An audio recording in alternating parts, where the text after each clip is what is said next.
de inflación para el mes de marzo en alza, y en un rato te voy a contar por qué las perspectivas inflacionarias para Argentina son que siga subiendo, lejos de un pico del cual habla el presidente, sino que siga subiendo la inflación en los próximos meses. Bueno, enseguida vamos a estar hablando de esto, el tema judicial, el expediente en Dolores que lleva adelante el doctor Alejo Ramos Padilla. El último viernes estuvo con nosotros la doctora Robles, ex abogada de Leonardo Fariña, ¿te acordás? Guionaron a Fariña en cuanto, quiénes, de dónde vino todo esto, por qué tiene miedo la abogada respecto de lo que pueda pasarle o a sus hijos, por qué está declarando hoy en Dolores, qué ha adelantado. Nos dijo aquí que iba a señalar a personas muy importantes que estaban detrás de la declaración de Fariña en la justicia. Néstor, buenas noches. Buenas noches. A esta hora, Rosario, todavía las 9 y pico de la noche, Giselle Robles está frente al juez Ramos Padilla. Ingresó aproximadamente al mediodía. Prestó una declaración testimonial. La declaración en cuanto a lo que tenía que ver con contar se agotó, pero ahora están extrayendo de su teléfono toda la información que había allí adentro. Cuando hablaba de un personaje muy importante vinculado con la historia del arrepentimiento de Fariña, ¿acaso ese personaje importante sea uno de los más conspicuos integrantes del espionaje argentino de la historia reciente? La información indica que Giselle Robles presentó un manuscrito ante el juzgado en el que ese manuscrito que ella le atribuye a Leonardo Fariña habla, vamos a decirlo en potencial porque no tenemos todavía el manuscrito, hablaría de una reunión de Leonardo Fariña con un agente de inteligencia en el contexto de la historia de su arrepentimiento. A ver, cuando vos me decís un agente de inteligencia, por allí yo escuché, no sé si esto tiene o no que ver con lo que estás comentando, Néstor, pero se señala a Jaime Estiuso. Mirá, hablan de uno de los más importantes personajes de la inteligencia de la Argentina. Nos paramos ahora en la Valle Florida y le preguntamos a 10 personas quién es el espía argentina por definición, y 10 de 10 te van a decir Jaime Estiuso, porque es el único que conocen, por toda esta historia que tiene que ver con aquello que presentó Gustavo Vélez, con la causa por la muerte de Alberto Nisman y también por esta historia que ahora empieza a emerger. De modo tal que lo que está pasando allí es muy fuerte. Habló también de otros 2 agentes de inteligencia, uno de ellos que fue mencionado en la reunión de la bicameral con Magdalani y Arribas, los titulares de la AFI. El diputado Leopoldo Moró le preguntó específicamente por esa persona, dijo sí, ingresó con nosotros y se fue con nosotros porque no estábamos conformes con su actividad, con su desarrollo. Bueno, este es uno de los personajes que, según la declaración de la abogada Robles, estuvo en el entorno de Leonardo Fariña aportándole algún tipo de información. ¿De quién se trataría? Idea, contención. Su nombre es Julián Cidrás. Ese es el nombre de esta persona que estuvo trabajando hasta hace no mucho tiempo en la división antiterrorismo de la AFI, y también habló del fiscal vinculado con los servicios de inteligencia, hoy nuevamente fiscal, el fiscal Miragaya, también habló de él en ese contexto. Lo que está contando básicamente es su versión de cómo habría sido guionado Leonardo Fariña para dar una información que incriminara a Lázaro Báez, al empresario Lázaro Báez, a su entorno, y que en una carambola terminara impactando en la expresidenta Cristina Fernández de Kirchner. A ver, vamos a recordar esto. Leonardo Fariña recibía de una casilla de mail aquella letra que debía después exponer ante los jueces en las denuncias de corrupción respecto del gobierno anterior. Es decir, que lo que hacía era recibir exactamente punto y coma de lo que debía declarar. Por eso estamos hablando de guionado toda la declaración. Y está involucrando su ex abogada, que ustedes saben fue denunciada incluso por Fariña, que ¿de quién se puede tratar? Pistas respecto de algunos integrantes de la Agencia Federal de Inteligencia o de la EXIDE, como vos quieras ubicarlo, pero de eso te estamos hablando. Sí, Néstor, en vas a este decir punto algo. en particular, habrá que decir, nobleza obliga, que Fariña niega esta situación. Fariña está esperando que termine de declarar Giselle Robles. Sí, el problema es qué creerle a Fariña de todas las cosas que dice. Tal cual, tal cual. Bueno, lo más probable es que también él se presente en los próximos días. Esta es una semana corta judicialmente hablando. Es muy probable que también él se presente ante el juzgado de Dolores para plantear su versión de los hechos, más tarde o más temprano debería haber un careo entre ambos para ver quién está mintiendo. Néstor, cortito, tiene que ver con la declaración testimonial como testigo, insisto en esto, de Rolando Graña en Dolores, en el marco de este expediente, porque cuando el juez le consulta algunas cuestiones de vínculos de D'Alessio con Stornelli, él dice que o conoció Graña más énfasis respecto del vínculo con el juez Claudio Bonadío. Exactamente. Dice que no hablaba de Stornelli, pero sí que hablaba de la relación con el juez Claudio Bonadío y habla específicamente de la causa por presuntas irregularidades en la importación de gas nacional licuado, el GNL, esa causa por la que empezó toda la historia que terminó con Julio De Vido detenido y con Barata también detenido. Pero además en esa declaración habló de 3 mujeres como muy íntimamente vinculadas con Marcelo D'Alessio. Sí. Esas 3 mujeres son Patricia Bullrich, Elisa Carrió y Paula Oliveto. Bien, ahí está. Esto era importante señalarlo, parte de la declaración de Rolando Graña ante el juez Ramos Padilla. Me voy ahora a hablar de economía, ¿te parece bien por lo que te estábamos contando? El presidente diciendo que se viene un pico de inflación, pero que después va a bajar. Agustín Datelis nos decía recién que eso no va a suceder. Le preguntamos a Iván Carrino, que es economista y nos acompaña. Iván, ¿cómo va? ¿Y? ¿Estamos en un pico y después baja o estamos en un pico y sigue subiendo? Bueno, si uno mira la encuesta que el Banco Central le hace a los economistas del sector privado, te da que el dato mensual de marzo parecería que va a ser el más alto. Y es probable que eso ocurra. O sea, lo que pasa en abril es que tenés un aumento del 35% en las tarifas de gas. Eso es lo que por ahí más va a impactar al alza, de la misma forma en la que venimos viendo que la inflación está muy alta en marzo, en febrero, etc. Ahora, la verdad es que después de eso, vos tenés en mayo, junio, ya desaparecen esos ajustes de precios regulados. Pero tenés aumentos de transporte, tenés aumentos de tarifas. Sí, no, es que justamente los aumentos de precios Sí, regulados... pero el subte te va a 21 pesos en mayo. Bueno, por ejemplo. Por eso te queda subte, te quedan algunos aumentos, pero ya, por ejemplo, todo lo que es sector eléctrico, energético, se termina. ¿Y los precios? Entonces, porque ahora se vienen anuncios del presidente, respecto de precios cuidados más amplios, acuerdo de precios, le ponemos el nombre que quieras. La idea es que la gente no siga pagando lo que está pagando. ¿Eso puede dar algún resultado? Porque los economistas en general te dicen eso no va a servir para nada y los alimentos van a seguir subiendo. Si suben hay inflación.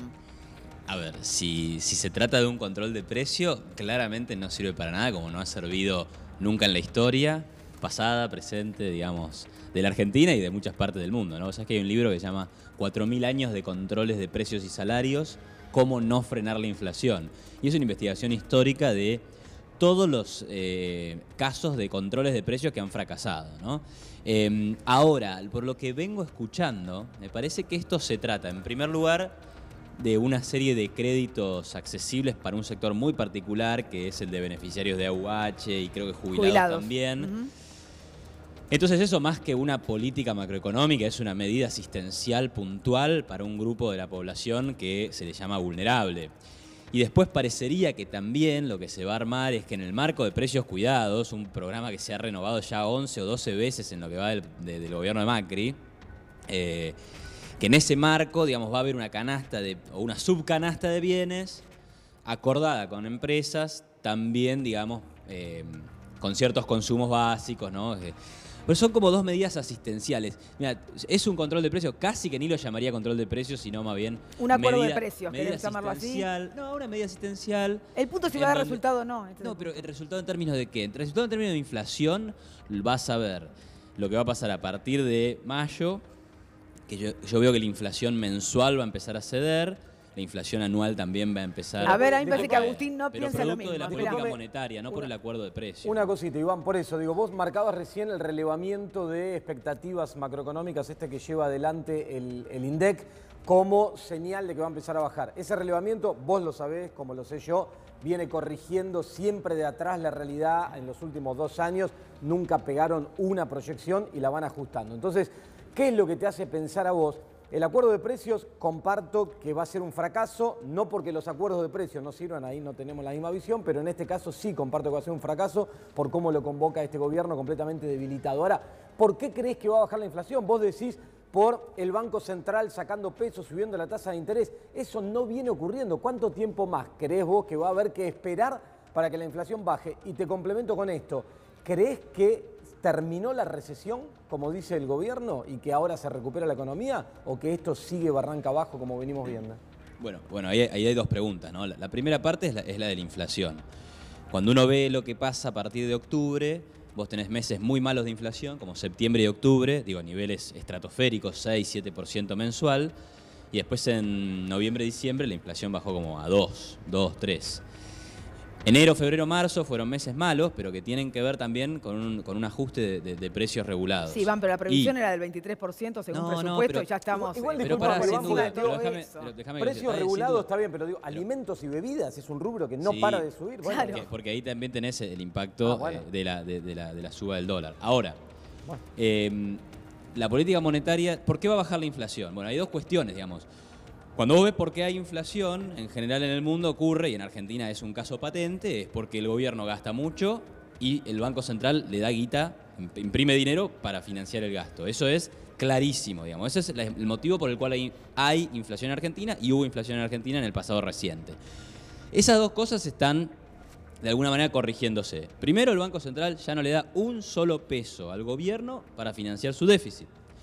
Y en segundo lugar, tenés a un gobierno que ya sea porque lo decidió él o porque vino el fondo y se lo impuso, a mí no me importa eso es una cuestión de la política o de otro tipo de comentario. No es menor igual. Bueno, no es menor en términos de qué credibilidad generás, pero... No es menor en base a tu soberanía y la decisión que tiene que tomar un país. Pero por eso, ese tema es de otra índole. ¿Te parece de otra índole? Sí, es tan importante como que van a decidir qué tenés que hacer como país. Ese es un juicio... Mirá, y el fondo cada vez que te dice que tenés que hacer como país, históricamente, ya que te gustan los relatos históricos de otros países, sale mal. No, pero ese es un juicio, digamos, desde la cuestión de cierta idea de soberanía. O sea, yo creo idea que... de soberanía? Bueno, mirá, si el Fondo Monetario, ponele que te está imponiendo el plan, ponele que te impone el plan, que yo no creo que sea así, pero ponele que te lo impone, y resuelve por una vez... pero tenés que viajar cada 15 días a Washington para pedir permiso. Si resuelve por una vez en la historia el problema fiscal de la Argentina, otro supuesto muy grande, bueno, Argentina va a dejar de tener uno de los grandes problemas que ha arrastrado en la historia y que ha generado tremenda decadencia. Pero pará, una cosa más, Agustín. ¿Por qué lo corregiría si nunca en la vida el Fondo Monetario corrigió? Déjame que te explique el tema del fondo. Si yo gasto como un loco todos los años, gasto más de lo que me genera mi trabajo, ¿sí? Y llego a la quiebra, o tengo la necesidad de ir al prestamista de la esquina de mi barrio, y el tipo por ahí me presta, pero me va a decir, mirá, yo te presto, pero vos de acá en adelante comportate de otra forma. Digo, me parece razonable. Vos aceptás la plata y aceptás la condición. Es normal eso, ¿no? A ver, está bien, digo, ahora la condición esta pone en vilo a todo el pueblo argentino, que es quien sufre esta cuestión. Y te digo, ¿por qué esa meta fiscal que vos decís se va a alcanzar? No hay experiencia histórica de que el Fondo Monetario haya logrado este objetivo, y además tenés el último dato de recaudación. En términos reales cayó 15 puntos y eso te empuja a recortar más el gasto. No estás en una espiral, recorto el gasto, recaudo menos, más recesión y una trampa a la cual el gobierno no puede salir, sumale con tasa de interés cerca del 70%. Pero mira, la gente o el pueblo, la gente en el país sufre, e históricamente vienen sufriendo, producto de que el gobierno se maneja mal y gasta más de lo que ingresa. O sea, el problema acá es el déficit fiscal. Si el gobierno gasta muy por encima de lo que ingresa, y el gobierno kirchnerista aumentó el gasto en 20 puntos del PBI y generó, y pasamos de un superávit de 4, pero déjame cerrar la idea. No, déjame cerrar la idea. Pero pasamos de un superávit de 4% del PBI a un déficit de 6, ¿sí? Entonces, y eso generó inflación, cepo cambiario, la crisis de la salida del cepo, la crisis de financiar esa herencia fiscal con deuda que después explotó en el 2018. Pero casos como ese encontrás miles en la historia. El Rodrigazo, la tablita, la hiperinflación. Todo producto del gasto que no se puede financiar. ¿Sí? Siempre las crisis económicas en Argentina son una crisis de financiamiento del Estado. Cuando el Estado se queda sin recursos, explota todo y ahí tenés el problema de que hay más pobreza y más desempleo. Entonces vos salís de esta crisis ajustando mucho más fuerte. Esa es la receta, porque el problema es ese. Entonces vos ajustás mucho más fuerte para salir de esta crisis. Esa es tu solución, lo que estás planteando.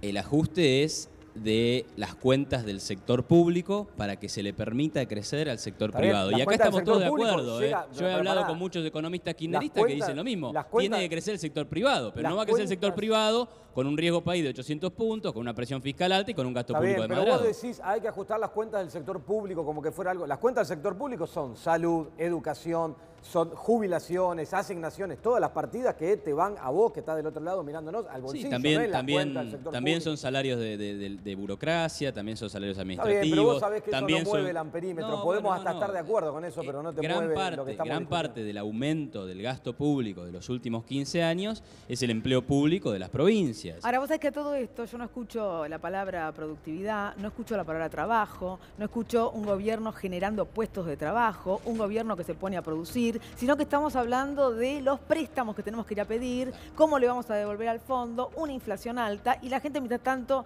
no comen los argentinos las 4 veces por día. Y hay chicos que comen una vez al día, Iván. Bueno, a ver, pero esa frase, pero no disculpame Rosario, te lo digo con todo cariño, pero sí. Esa frase demagógica. No, ¿cuál es la frase demagógica? Hay chicos que no comen. ¿Cuál es la frase demagógica? ¿Sabes por qué? Andá a decirle a un chico que no come. ¿Sabes por qué es demagógica? Andá a decirle a un chico que no comió hoy que es demagógica. Pero vos la frase. te crees que eso es nuevo.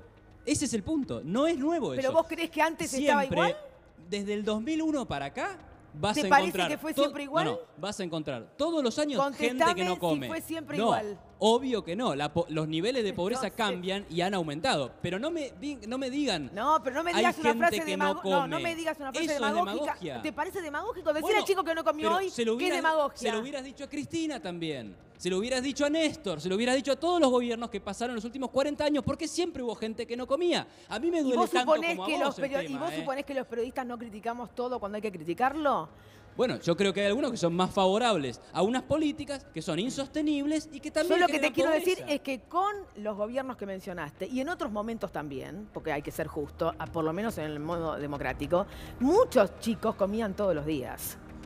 Claro, pero también estaban los que no lo hacían. Ahora, cuando vos o los pones comedores en práctica, comunitarios son cuando nuevos. Vos pones en cuando vos pones en práctica políticas de ajuste, porque cuando caímos en el 2001 veníamos también de políticas de la mega devaluación, ¿te acordás?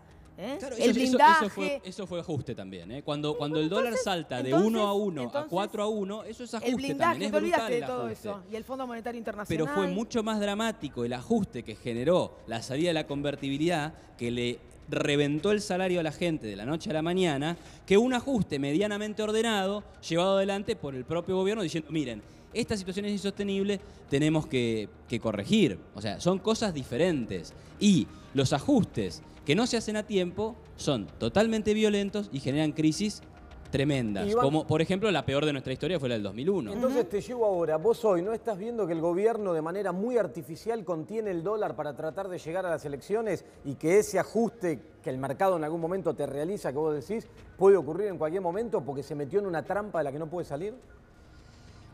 Yo diría que el tipo de cambio dentro de la banda de flotación tiene libre movilidad. O sea, lo único que va a cambiar ahí es la tasa de interés. Si vos me decís, el gobierno lo controla artificialmente, y no sé, a ver, digamos, el Banco Central, la tasa de interés no la controla, es un fenómeno de mercado. No, y si sube el dólar... No, la tasa de la LELIQ la fija el Banco Central. No, se fija en subastas. El Banco Central la tiene que convalidar. En subastas donde, bueno, el Banco Central es el que arma. Pero es que el Banco Central tiene un objetivo de base monetaria, tiene que renovar todas las LELIQ. Entonces va a pagar la tasa que se le pida. Eso es una trampa. ¿Es sostenible a lo largo del tiempo? ¿Renovar 1 billón de LELIQs al 70% anual o más cada 7 días y todos los días? Bueno, hay quienes dicen que eso eventualmente va a generar un desastre. No es mi caso. Yo creo que el Banco Central... Mira, el Banco Central estaba renovando LELIQs en octubre al 70%, ¿no? Porque la tasa de interés al inicio del esquema fue 74%. Sí. Y en diciembre terminó haciéndolo a 40%. O sea, y hoy la es tasa 70 de nuevo. Bajar, pero entonces es una muestra del fracaso. Chicos, hoy es 70 de nuevo. Si hablamos de tasas y de LELIQs, la gente que está al otro lado se le complica un poquito más entender esto. Porque aunque a él le parezca demagógico, si vos no comiste hoy, vas a entender que no es demagógico lo que yo te digo. Y hay que hablar de eso, de cómo te solucionamos la vida vos, que no te alcanza el sueldo para llegar a fin de mes. Ahí está, déjame volver, porque tocaste el tema de la productividad. Y ese tema sí es muy importante. Es muy importante. Claro que es muy importante. Y la productividad en los últimos 15 años de historia de la Argentina no se movió. O sea, la productividad del trabajo en Argentina no se movió. Si vos estás a favor de aumentar la productividad, me vas a tener en tu equipo. Obvio que hay que aumentar la productividad del trabajo. Sin aumento de la productividad del trabajo, no hay aumento de salarios. Hay que generar puestos de trabajo. No hay aumento del empleo. Un buen gobierno no es el que genera trabajo. No hay caída de la pobreza, claro. Pero vos no podés aumentar la productividad del trabajo con déficit fiscal, con impuestos confiscatorios, con gasto público del 40% del PBI, con una inflación que de los últimos 10 años fue del 30% anual. O sea, esto es un tema de los dos gobiernos. Entonces, con esas cuestiones macroeconómicas, no hay solución a los problemas de fondo que tenemos. Iván Carrino, muchísimas gracias, Gracias por a haber vos, venido. Tengo Rosana. unos datos que Agustín tiene por ahí. ¿Completamos? Dale, completamos con algunos datos. Te dijimos que mañana martes va a estar a la tarde el dato del IPC oficial del INDEC, el índice de precios minoristas, y tenemos algunos datos correspondientes al mes de marzo como para ir anticipando un poquitito con hechos de la realidad lo que mañana se va a publicar, que elaboró una consultora privada que sigue de cerca esto. Si tenemos ahí algunas placas para ahí mostrarlo. Está. Vamos rápido. Mirá, algunos datos y aumentos. Esto es solo en marzo, mensual. Salchichas, 10%, nuggets, 9,7%, crema dental, 8%, detergentes, casi 7%, azúcar, 6%, leche, todo casi aumentó. 6% en un mes, te estamos hablando. Y mirá estos datos anuales, marzo contra marzo. ¿Sabés cuánto aumentaron los pañales? Si vos tenés un hijo chiquitito, lo estás sufriendo y nos entendés. 104,4% de marzo a marzo en un año. Las pastas secas, 99,1%. Enlatados de pescado 92,5%, harina 86%, te hablábamos del precio del pan el otro día en nuestra canasta HOH, mayonesa 80%, detergente 77%, salchicha 76%. Estos son productos específicos que tomamos para que sigas la realidad de lo que está pasando en tu bolsillo, más allá de los índices y estas cosas que a veces quedan medio lejanas. Bien. Esto es lo que te pasa. Los pañales subieron más de 100% el último año. Ahí está. Tenemos novedades cortito, Néstor, porque ya se nos va el programa de las manos de la justicia. Y Pablo Roca, contanos. La famosa doble vara. Paolo Roca, el dueño de Techint, no tenía por qué saber que sus dos principales laderos, sus CEOs, Betnaza y Zabaleta, estaban pagando coimas para quedarse con obra pública y además para gestionar que le solucionaran el tema que tenían con Sidor en Venezuela. Roca no tenía por qué saber esto. Esto lo dijo la Cámara Federal en un voto de los jueces Bruglia y Bertuzzi.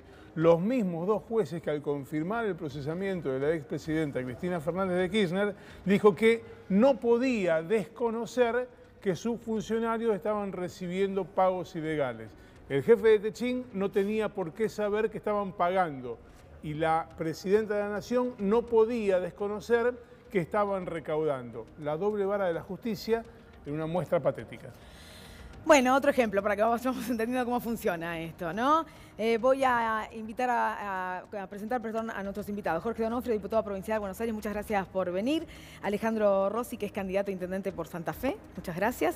Juan José Baído, diputado nacional de Alternativa Federal. Hay que felicitar a la gente de Entre Ríos, ¿no? Que ha triunfado el peronismo o el PJ todo unido allí. Sí, ¿no? así es.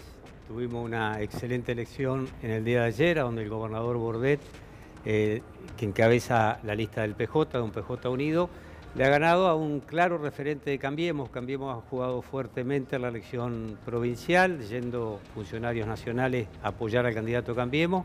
Hemos sacado una diferencia de 25 puntos, el gobernador Bordet ha obtenido 58 contra 33 de Cambiemos. Esto habla claramente de dos o tres cuestiones. Primero, la muy buena gestión que lleva adelante el gobernador, en el mejoramiento de las cuentas públicas. Ese mejoramiento se traduce en políticas que alientan el desarrollo y la promoción, y los entrerrianos, por ahora, en este contexto absolutamente adverso y difícil, la estamos neutralizando. La están peleando. Bueno, a ver, ¿esa es una señal clara en lo político de que el peronismo tiene que ir todo unido, Alejandro? Yo creo que sí, que el peronismo tiene claramente, los dirigentes peronistas tienen claramente una obligación, terminar de acordar posiciones políticas y bajar egos personales en el caso que los hubiere para consolidar una propuesta de futuro en un camino absolutamente alternativo al que hemos venido soportando estos 3 años y medio de gobierno. Me parece que en ese camino se está. Hay un montón de provincias que son un ejemplo, el caso de Entre Ríos es un ejemplo, el caso de mi provincia, donde hay una lista mayoritaria que encabeza Omar Perotti, una lista muy buena que encabeza María Eugenia Bielsa, y paso en 2 semanas, no hay disidencias. Allí se resolverá quién en definitiva resulte el candidato y luego con mucha potencia vamos a enfrentar las elecciones de junio, ¿no? A ver, Donofrio, y a nivel presidente, ¿esto se puede lograr? ¿Podrá haber allí un peronismo que se encolumne o se dividirá? Mira, quienes militamos en la oposición no es que tenemos una gran oportunidad, tenemos una gran responsabilidad de juntarnos. La provincia de Buenos Aires, que quedó atada a la elección nacional, sí, venimos haciendo grandes esfuerzos, venimos avanzando, quizás, viste lo que es la comunicación de algunos medios, que le dan anabólicos a alguna noticia para inflar a algún candidato, pero estoy absolutamente convencido de que va a haber, primero, un gran debate, va a haber unidad y seguramente vamos a tener un nuevo gobierno a partir del 10 de diciembre, nacional y popular. Verónica. Sí, bueno, hubo una reunión el sábado del PJ bonaerense, Donofrio, y ahí hubo dirigentes que sorprendieron. El caso de Victoria Donda, también estuvo Daniel Arroyo, que volvió de alguna manera a las filas del... ¿Cree que puede haber una unidad con otros sectores de la oposición, que es posible que haya unidad en la provincia de Buenos Aires? Mire, yo hoy soy precandidato a gobernador por Alternativa Federal y no tengo ningún problema en charlar con Verónica Magario, con Martín Insaurralde, con Axel Kicillof, y seguramente en algún momento va a existir esa mesa y se definirá a través de una primaria, de un gran acuerdo. Lo importante es sacar la provincia adelante. ¿Pero puede haber una primaria entonces incluyendo en la provincia de Buenos Aires Alternativa Federal? No tengo ninguna duda, estamos trabajando para eso. Están trabajando para eso. Podría haber un solo candidato a gobernador, entonces, claro, que era el riesgo que veía Cambiemos en la provincia de Buenos Aires es que hubiera precisamente unidad y un solo candidato a gobernador de todo el espacio opositor. Claramente el intento de la gobernadora por separar las elecciones y después esa marcha atrás es una cuestión numérica. Se dio cuenta que íbamos todos juntos y que no había forma de ganarle al peronismo. Bueno, voy a hacer la pausa, enseguida seguimos con esto, con la política, pero también con lo que veníamos hablando, con el bolsillo, que no cierra, que no alcanza, a ver cuáles son las propuestas, a ver cómo ven esto ustedes, porque el presidente dice que estamos en un